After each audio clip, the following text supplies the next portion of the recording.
So we will have this short film after the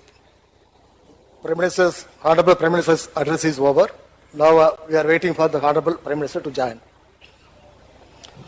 The Honorable Prime Minister has joined us for this function. Now I request the Honorable Union Minister for Culture and Tourism to come and make his welcome remarks.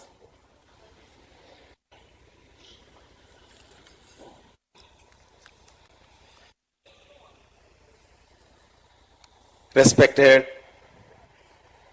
Honorable Prime Minister Sri Narendra Modi ji, Honorable Lieutenant Governor Puducherry Srimati Tamilisai Soundararajan ji, Honorable Governor Tamil Nadu Sri N. Ravi ji, Honorable Chief Minister Puducherry Sri N. Rangaswamy ji, Ministers of Puducherry Government, Sri Aurobindo Society Executive Members, Kaushal Sharma ji, Jagannath ji, all other dignitaries, officers of Puducherry, followers of Aurobindo, friends from media, Ellavarku Vanakkam. Friends, I will welcome one and all to be here on the 150th birth anniversary of great Indian philosopher and spiritual leader of Sri Aurobindo ji. Under the visionary leadership of our Honorable Prime Minister Narendra Modi ji, our country is celebrating Azad Ka Amrit Mahotsav.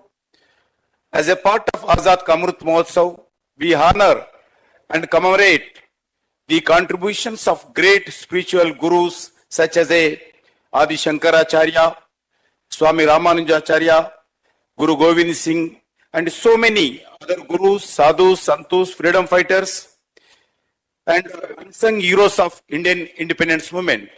Especially spiritual gurus, they dedicated their lives towards creating nations that is culturally, spiritually, and intellectually.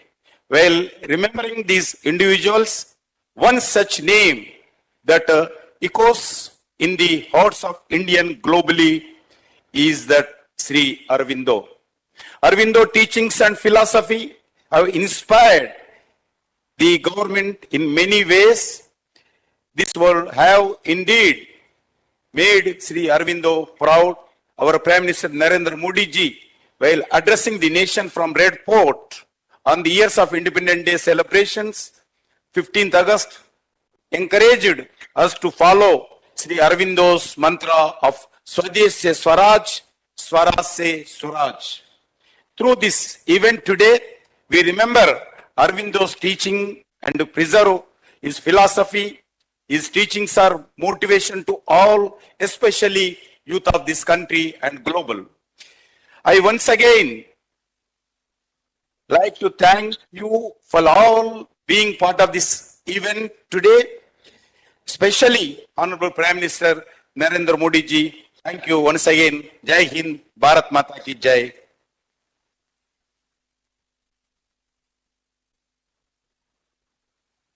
Now the 5 dreams of Sri Aurobindo will be recited by Sri Alok Pandey.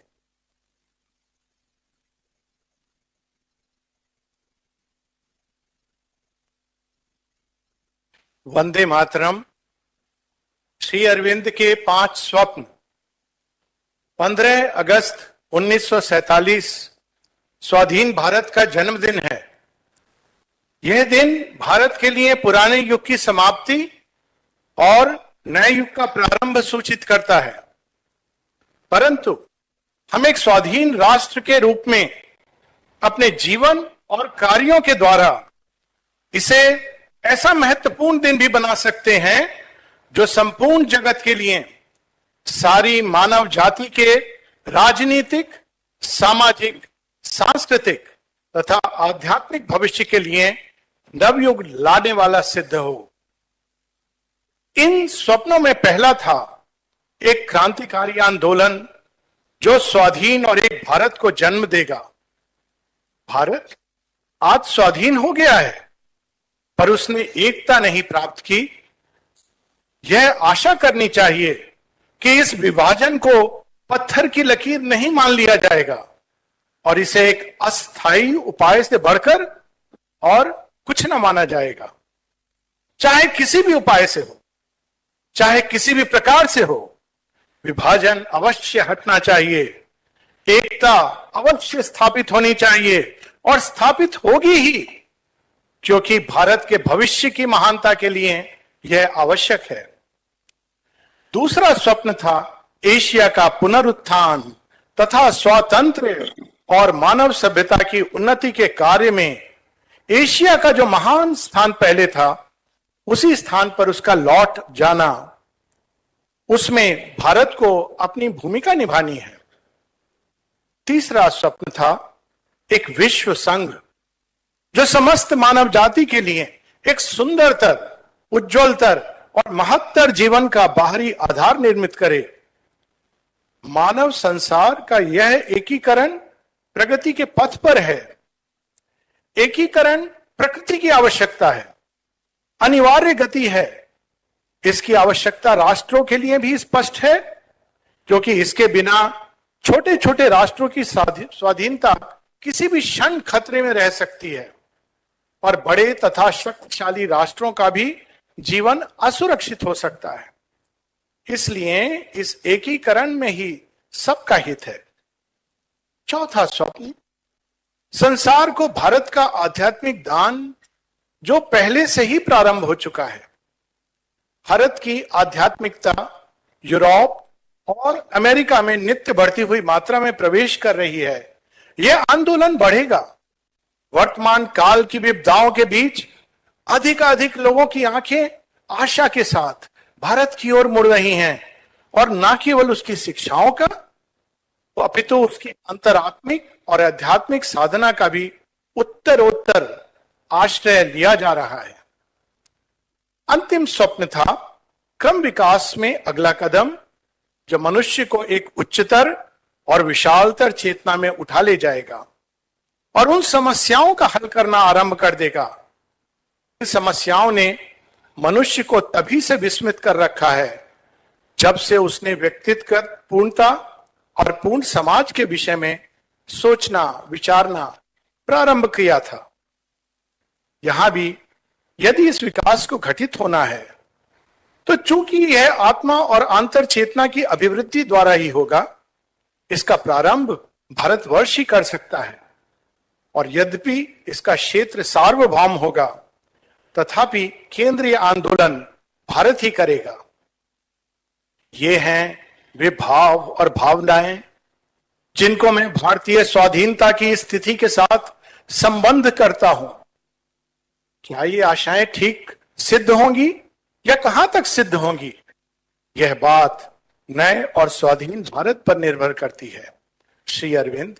जय Hind.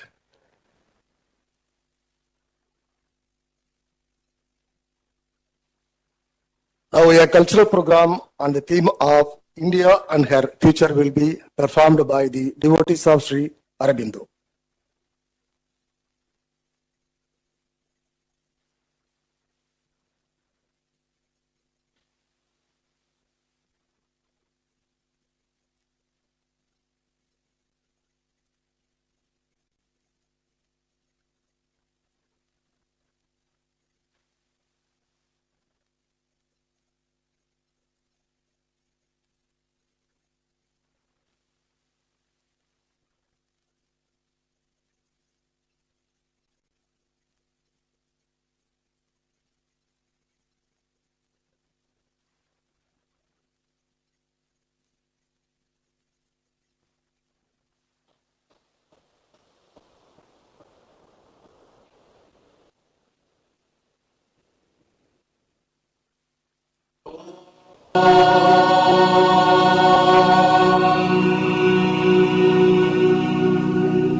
In the whole creation, the earth has a place of distinction because, unlike any other planet, it is evolutionary with a psychic entity as its center. In it, India in particular is a divinely chosen country.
युग युगलांछित तामसमर्त्य ज्योतिर्दायिनी माता युग युगलांछित तामसमर्त्य ज्योतिर्दायिनी माता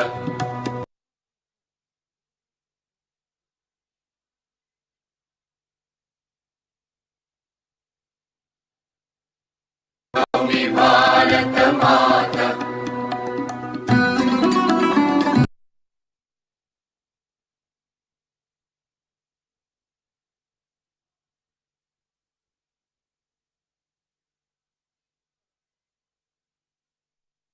प्रणौमि भारत माता प्रणौमि भारत माता प्रणौमि भारत माता God always keeps for himself a chosen country in which the higher knowledge is, through all chances and dangers, by the few or the many, continually preserved. And for the present, in this Chatu Yuga at least, that country is India. यस्मिन् देशे भगवद्गीता यस्मिन् देशे भगवद्गीता स्वयं भगवतो मुखान्निःसृता यद्देशीयो धूलिं नीत्वा गौरो नित्य भगवद्गीता यत्र राजपुत्र सन्यासी प्राबोधयच्छनीते यस्यां भूम्यां तरुणतापस प्राचारयच्च सोऽहं धर्मः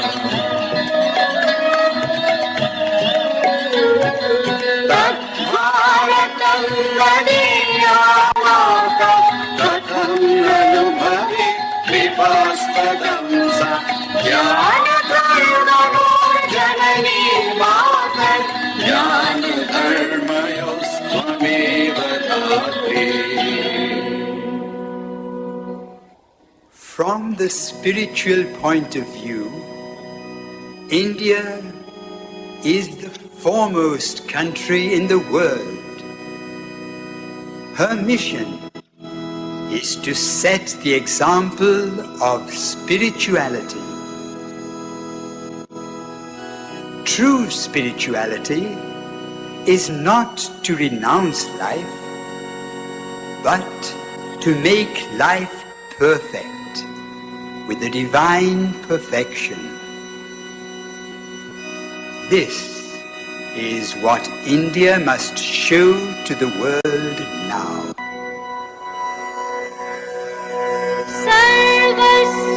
सर्वस्वरूपे सर्वेशे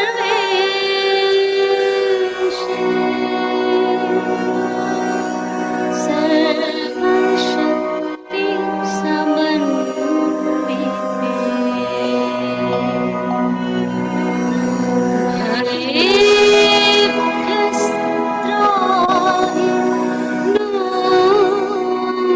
देवी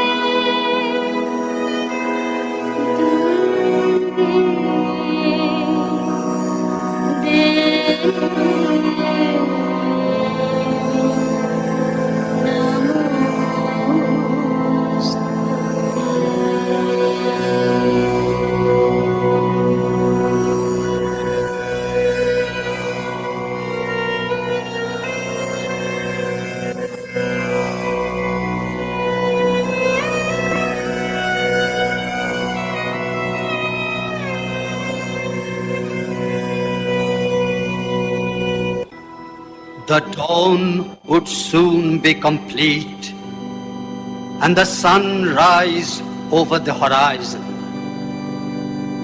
The sun of India's destiny would rise and fill all India with its light, and overflow India, and overflow Asia, and overflow the world. Every hour, every moment could only bring them nearer to the brightness of the day that God had decreed. O India, land of light and spiritual knowledge, wake up to your true mission in the world. Show the way to union and harmony.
Now I request the Honorable Chief Minister of Puducherry, Sri N. Rangasamy, to come onto the stage and to address the gathering.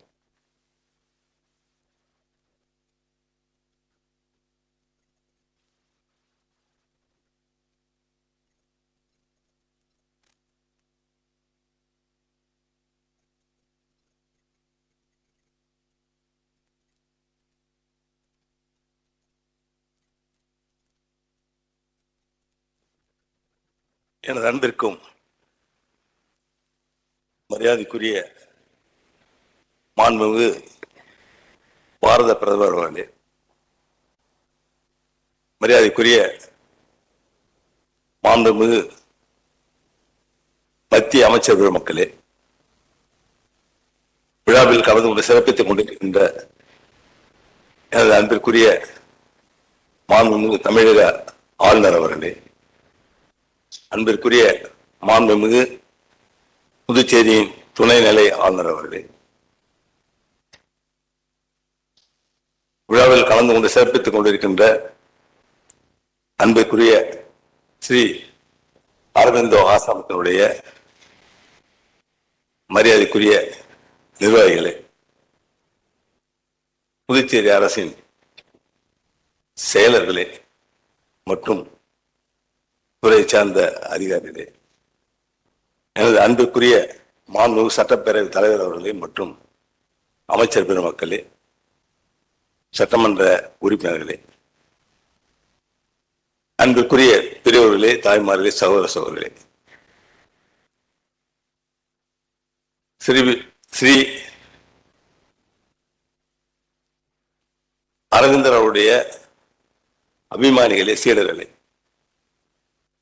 எனது இனிய நண்பர்களே, உங்கள் அனைவருக்கும் உங்களுடைய நன்றி கலந்த வணக்கத்தை தெரிவித்துக் கொள்கிறேன். ஸ்ரீ அரவிந்தர் அவருடைய 150வது பிறந்த நாளை ஒட்டி வெளியிடப்பட இருக்கின்ற நாணயம் மற்றும் தபால் தலையினுடைய வெளியீட்டு விழாவிலே கலந்து கொள்ள மிகுந்த மகிழ்ச்சி. நமது மரியாதைக்குரிய மாண்புமிகு பாரத பிரதமர் அவர்கள் புதுவைக்கு பெருமை சேர்க்கின்ற விதத்தில் ஸ்ரீ அரபிந்தோ அவருடைய நாணயம் மற்றும் தபால் தலையை வெளியிடுவது என்பது நமக்கு பெருமை சேர்க்கின்ற ஒன்றாகும். ஸ்ரீ அரவிந்தோ அவருடைய 150வது ஆண்டு விழா அதனுடைய உயர்மட்ட குழுவுடைய கூட்டத்தில் நமது அரசின் சார்பாக நாம் வைத்த கோரிக்கையை ஏற்று நாணயம் மற்றும் தபால் தலை வெளியிடுவது எங்களுக்கு பெருமை சேர்க்கின்ற ஒன்றாகும். அதற்கு எங்களுடைய மனமார்ந்த நன்றியை நான் மத்திய அரசுக்கு தெரிவித்துக் கொள்கின்றேன். நம்முடைய புதுச்சேரி ஒரு சிறிய மாநிலமாக இருந்தாலும் சிறந்த மாநிலம், ஆன்மீக பூமி, பல மாநிலம், பல ஞானி மாநிலம், வாழ்ந்த மாநிலம், வாழ்ந்து கொண்டிருக்கின்ற மாநிலம். இந்த மாநிலத்திற்கு ஸ்ரீ அரவிந்தோ அவர்கள் வருகை தந்த பொழுது மகாகவி பாரதியார் அவர்கள் இங்கே அவரை வரவேற்று தங்க வைத்தார்கள். இந்த ஆன்மீக பூமியில் தங்கிய பிறகு ஸ்ரீ அரவிந்தோ அவர்கள் பெரிய ஆன்மீக குருவாக உயர்ந்திருக்கின்றார், நிலைத்திருக்கின்றார் என்பது பெரிய உண்மையாகும். ஏன்னா அப்படிப்பட்ட பூமி நம்முடைய புதுச்சேரி பூமி, சித்தர்கள் வாழ்ந்து கொண்டிருக்கின்ற ஒரு ஆன்மீக பூமி. இன்று உலக அரங்கில் நம்முடைய நாடு சிறந்து விளங்குகின்ற ஒரு நாடாக, உயர்ந்த நாடாக வரும் என்று எண்ணியவர்கள் எண்ணியதை வெளிப்படுத்தியவர்கள். ஏனென்று சொன்னால் பொதுவாக சித்தர்கள், ஞானிகள் அவர்கள் எண்ணியது வருங்காலத்தில் எதிர்காலத்தில் எப்படி இருக்கும் என்பதை எண்ணி உரைப்பது அப்படியே நடக்கக்கூடிய ஒன்றாகும். அதனுடைய அடிப்படையில் நம்முடைய ஸ்ரீ அரபிந்தோ அவர்கள் எண்ணியவாறு நம்முடைய நாடு தலை சிறந்த நாடாக உலகில் விளங்கும் என்று எண்ணிய எண்ணம் இன்று ஈடேறி வருகின்றது. அதனால்தான் நம்முடைய நாடு உலக அளவில் இன்று தலை நிமிர்ந்து விளங்குகின்ற ஒரு நாடாக இருந்து கொண்டிருக்கின்றது. உலகத்தை ஒருங்கிணைக்கின்ற ஒரு நாடாக இருந்து கொண்டு இருக்கின்றது என்று சொன்னால் அது மிக யாதும் ஊரே யாவரும் கேளீர் என்று சொல்வோம். இந்த உலகம் ஒரே உலகம், ஒரே எதிர்காலம், ஒரே நாடு, ஒரே மக்கள் என்ற தத்துவத்தை வெளிப்படுத்துகின்ற நிலையில் இன்று நமது மரியாதைக்குரிய மாண்புமிகு பாரத பிரதமர் அவர்கள் G20 மாநாட்டில் தலைமை ஏற்று இதை வலியுறுத்தி இருக்கின்றார், இந்த கருத்தை வலியுறுத்தி இருக்கின்றார். அதற்கு அவருடைய ஆன்மீக பலம், அவருடைய எண்ணம், ஆன்மீக பலம் இருந்தால் நாடு உயரும், உலகம் உயரும். ஆன்மீக பலத்தால், தெய்வத்தின் பலத்தால் மட்டுமே மனிதன் சிறந்து வாழ முடியும், உயர்ந்ததாக வளர முடியும் என்ற தத்துவத்தை நம்முடைய சித்தர்கள் வலியுறுத்தி இருக்கின்றார்கள், ஞானிகள் வலியுறுத்தி இருக்கின்றார்கள். அப்படிப்பட்ட பெரும் ஞானி, மகான், சித்தர் நம்முடைய மரியாதைக்குரிய ஸ்ரீ அரபிந்தோ அவர்கள் இன்று இங்கே தங்கி, புதுச்சேரியில் தங்கி அவர்கள் வாழ்ந்தது என்பது இன்று நம்முடைய புதுச்சேரி மாநிலத்தை உலக அளவில் எண்ணி பார்க்கின்ற, நிமிர்ந்து நின்று பார்க்கக்கூடிய ஒரு நிலையில் இருக்கின்றது சொன்னால் அது மிகையாகாது. என்று சொன்னால் இன்று உலகத்திலிருந்து பல இடங்களில் இருந்து இங்கே வருகிறார்கள் சொன்னால் அரவிந்தர் ஆசிரமத்திற்கு செல்லாமல் இருக்க மாட்டார்கள். நம்முடைய சுற்றுலாவை மேம்படுத்துகின்ற நிலையில் நம்முடைய அரவிந்த் ஆசிரம் இங்கே புதுச்சேரியில் இருந்து கொண்டிருக்கின்றது. அதுக்கு காரணம் ஆன்மீக குரு ஸ்ரீ அரவிந்தர் ஆவார். அவர்கள் அன்னை அவர் எண்ணியவாறு ஒரு நகரத்தை நிர்மாணிக்க வேண்டும், உலகத்தில் உள்ள அனைவரும் வந்து போகின்ற ஒரு நகரத்தை நிர்மாணிக்க வேண்டும் என்று எண்ணி ஆரோவில் நகரத்தை நிர்மாணித்தார்கள். அப்படி நிர்மாணித்தது ஆரோவில் நகரம். இன்று நம்முடைய புதுச்சேரி மற்றும் தமிழகத்திற்கு பெருமை சேர்க்கின்ற நிலையில் நீங்கள் அமைந்திருக்கின்றது சொன்னால் அது மிகையாகாது. நம்முடைய ஸ்ரீ அரவிந்தோ அவருடைய இந்த 150வது ஆண்டு விழாவில் நமக்கு பெருமை சேர்க்கின்ற நிலையில் நமது மரியாதைக்குரிய பாரத பிரதமர் அவர்கள் நாணயம் மற்றும் தபால் தலை வெளியிடுவது என்பது நமக்கெல்லாம் பெருமை சேர்க்கின்ற ஒன்று. அவர்களுக்கு மனமார்ந்த நன்றியை நான் தெரிவித்துக் கொண்டு ஆன்மீக பலத்தில் மட்டுமே நாடு உயரும் என்று கூறி வாழ்த்தி விடைபெறுகின்றேன். நன்றி, வணக்கம்.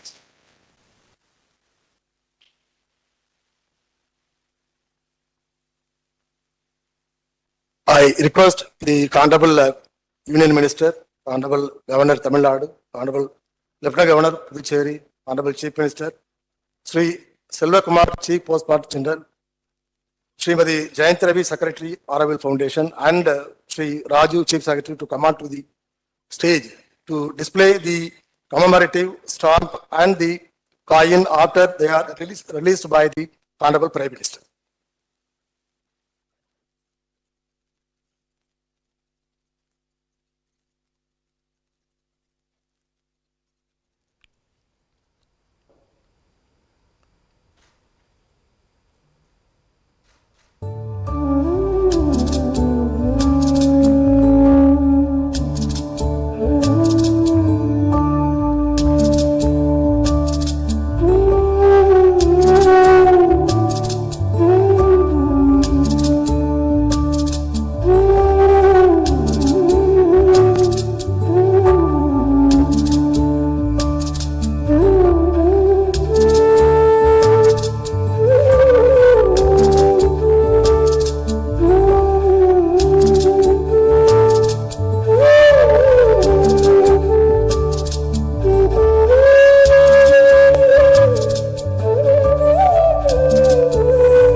Yes. Fine. The fine is released. Okay.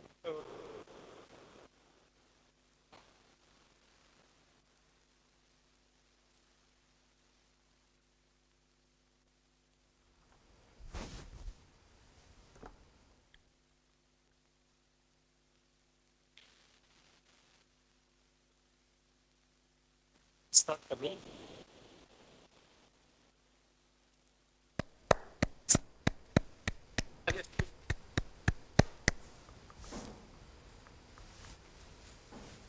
Yes.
Now,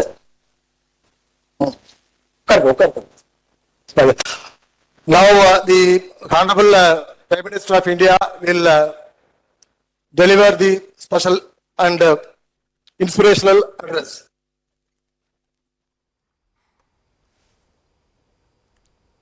नमस्कार। श्री अरबिंदो की 150वीं जन्म जयंती वर्ष के इस महत्वपूर्ण कार्यक्रम में आप सभी का मैं हृदय से अभिनंदन करता हूं। इस पुण्य अवसर पर मैं सभी देशवासियों को भी अनेक अनेक शुभकामनाएं देता हूं। श्री अरबिंदो का 150वां जन्म वर्ष पूरे देश के लिए एक ऐतिहासिक अवसर है। उनकी प्रेरणाओं को, उनके विचारों को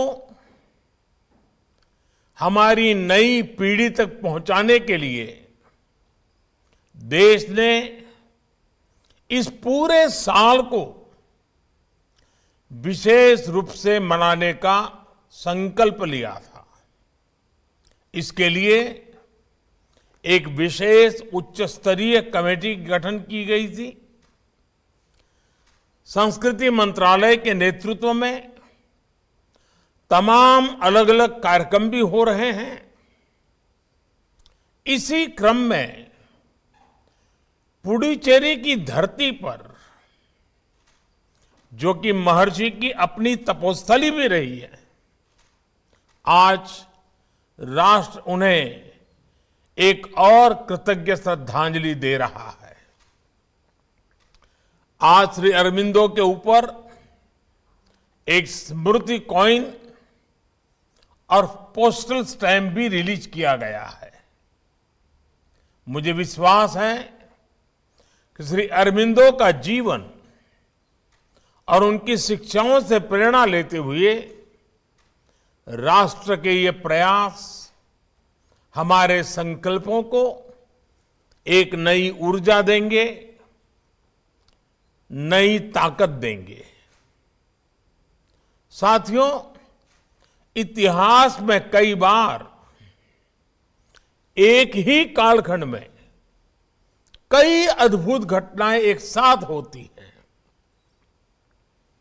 लेकिन आमतौर पर उन्हें केवल एक संयोग मान लिया जाता है। मैं मानता हूं, जब इस तरह के संयोग बनते हैं तो उनके पीछे कोई न कोई योग शक्ति काम करती है। योग शक्ति यानी एक सामूहिक शक्ति, सबको जोड़ने वाली शक्ति।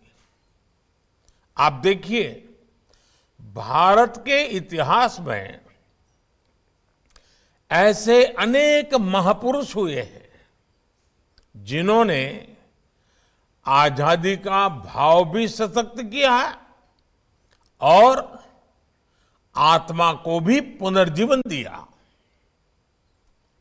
इनमें से 3 श्री अरबिंदो, स्वामी विवेकानंद और महात्मा गांधी ऐसे महापुरुष हैं जिनके जीवन की सबसे महत्वपूर्ण घटनाएं एक ही समय में घटी।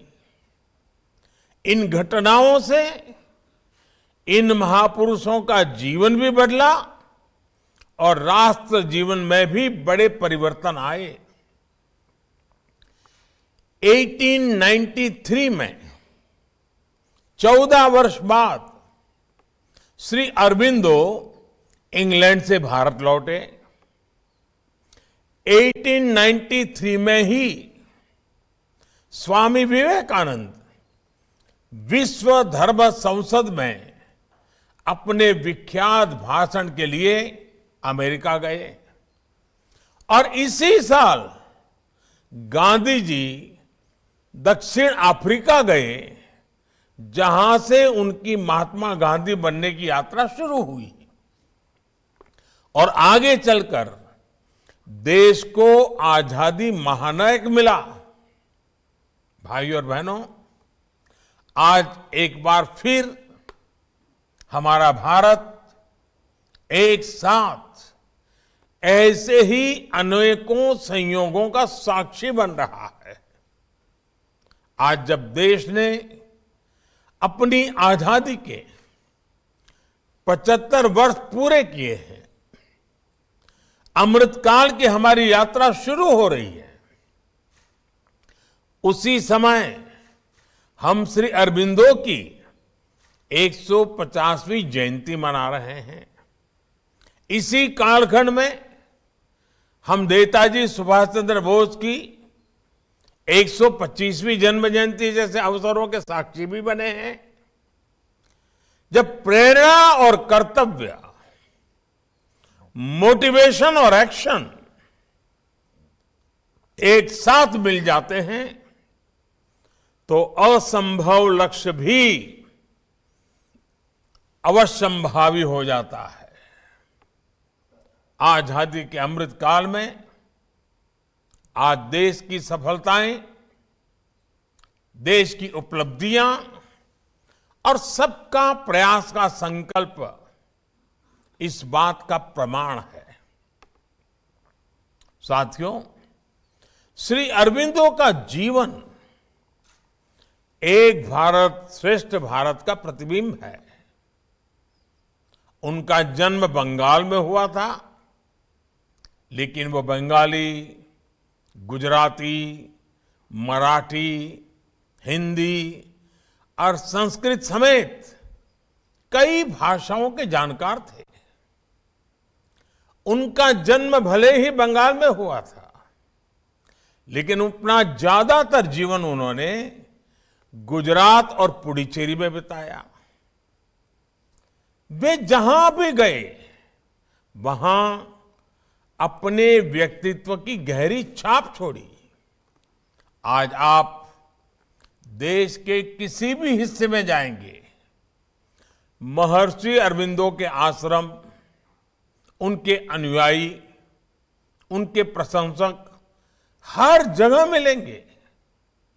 उन्होंने हमें दिखाया कि जब हम हमारी संस्कृति को जान लेते हैं, जीने लगते हैं, तो हमारी विविधता हमारे जीवन का सहज उत्सव बन जाती है।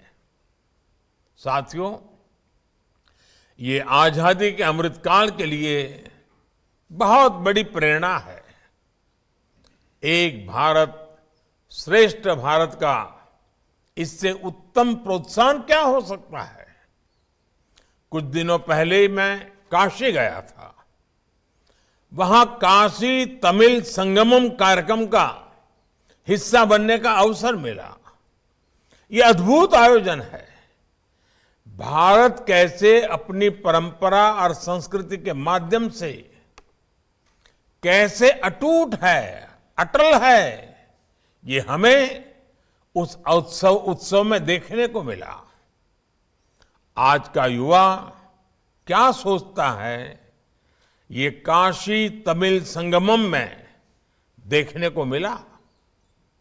आज पूरे देश का युवा भाषा भूषा के आधार पर भेद करने वाली राजनीति को पीछे छोड़कर एक भारत श्रेष्ठ भारत की राष्ट्र नीति से प्रेरित है। आज जब हम श्री अरबिंदो को याद कर रहे हैं, आजादी का अमृत महोत्सव मना रहे हैं, तब हमें काशी तमिल संगमम की भावना का विस्तार करना होगा। साथियों, महर्षि अरबिंदो के जीवन को अगर हम करीब से देखेंगे तो उसमें हमें भारत की आत्मा और भारत की विकास यात्रा के मौलिक दर्शन होते हैं। अरबिंदो ऐसे व्यक्तित्व थे जिनके जीवन में आधुनिक शोध भी था, राजनैतिक प्रतिरोध भी था और ब्रह्मबोध भी था। उनकी पढ़ाई लिखाई इंग्लैंड के बेहतर से बेहतर संस्थानों में हुई। उन्हें उस दौर का सबसे आधुनिक माहौल मिला था, ग्लोबल एक्सपोजर मिला था। उन्होंने खुद भी आधुनिकता को उतने ही खुले मन से अंगीकार किया। लेकिन वही अरबिंदो देश लौट कर आते हैं तो अंग्रेजी हुकूमत के प्रतिरोध के नायक बन जाते हैं। उन्होंने देश की आजादी के लिए स्वाधीनता संग्राम में बढ़ चढ़कर हिस्सा लिया। वे उन शुरुआती स्वतंत्रता सेनानियों में से थे जिन्होंने खुलकर पूर्ण स्वराज की बात की। कांग्रेस की अंग्रेज परस्त नीतियों की खुलकर आलोचना की। उन्होंने कहा था, अगर हम अपने राष्ट्र का पुनर्निर्माण चाहते हैं तो हमें रोते हुए बच्चे की तरह ब्रिटिश पार्लियामेंट के आगे गिड़गिड़ाना बंद करना होगा। बंगाल विभाजन के समय अरबिंदो ने युवाओं को रिक्रूट किया और नारा दिया, नो कॉम्प्रोमाइज, कोई समझौता नहीं। उन्होंने भवानी मंदिर नाम से पैम्फलेट छपवाए, निराशा से घिरे लोगों को सांस्कृतिक राष्ट्र के दर्शन करवाए। ऐसी वैचारिक स्पष्टता, ऐसी सांस्कृतिक दृढ़ता और ये राष्ट्रभक्ति, इसलिए उस दौर के महान स्वतंत्र सेनानी श्री अरबिंदो को अपना प्रेरणा स्रोत मानते थे। नेताजी सुभाष जैसे क्रांतिकारी उन्हें अपने संकल्पों की प्रेरणा मानते थे। वहीं दूसरी ओर जब आप उनके जीवन की बौद्धिक और आध्यात्मिक गहराई को देखेंगे तो आपको उतना ही गंभीर और मनस्वी ऋषि नजर आएंगे। वे आत्मा और परमात्मा जैसे गहरे विषयों पर प्रवचन करते थे, ब्रह्म तत्व और उपनिषदों की व्याख्या करते थे। उन्होंने जीव और ईश के दर्शन में समाज सेवा का सूत्र जोड़ा। नर से लेकर नारायण तक की यात्रा कैसे की जा सकती है, ये आप श्री अरबिंदो के शब्दों से बड़ी सहजता से सीख सकते हैं। यही तो भारत का संपूर्ण चरित्र है, जिसमें अर्थ और काम का भौतिक सामर्थ्य भी है, जिसमें धर्म यानी कर्तव्य का अद्भुत समर्पण भी है और मोक्ष यानी अध्यात्म का ब्रह्मबोध भी है। इसलिए आज अमृतकाल में जब देश एक बार फिर अपने पुनर्निर्माण के लिए आगे बढ़ रहा है तो यही समग्रता हमारे पंच प्राणों में झलकती है। आज हम एक विकसित भारत बनाने के लिए सभी आधुनिक विचारों को, बेस्ट प्रैक्टिसेस को स्वीकार और अंगीकार कर रहे हैं। हम बिना किसी समझौते के, बिना किसी दैन्य भाव के इंडिया फर्स्ट के मंत्र को सामने रखकर काम कर रहे हैं और साथ ही आज हम हमारी विरासत को, हमारी पहचान को भी उतने ही गर्व से दुनिया के सामने रख रहे हैं। भाइयों और बहनों, महर्षि अरबिंदो का जीवन हमें भारत की एक और ताकत का बोध कराता है। देश की ये ताकत, आजादी का ये प्राण और वही गुलामी की मानसिकता से मुक्ति। महर्षि अरबिंदो के पिता शुरुआत में अंग्रेजी प्रभाव में उन्हें भारत और भारत की संस्कृति से पूरी तरह दूर रखना चाहते थे। वे भारत से हजारों मील दूर अंग्रेजी माहौल में देश से पूरी तरह से कटे रहे। लेकिन जब वो भारत लौटे जब वह जेल में गीता के संपर्क में आए तो वही अरबिंदो भारतीय संस्कृति की सबसे बुलंद आवाज बनकर निकले। उन्होंने शास्त्रों का अध्ययन किया, रामायण, महाभारत और उपनिषदों से लेकर कालिदास, भवभूति और भर्तृहरि तक के ग्रंथों को ट्रांसलेट किया।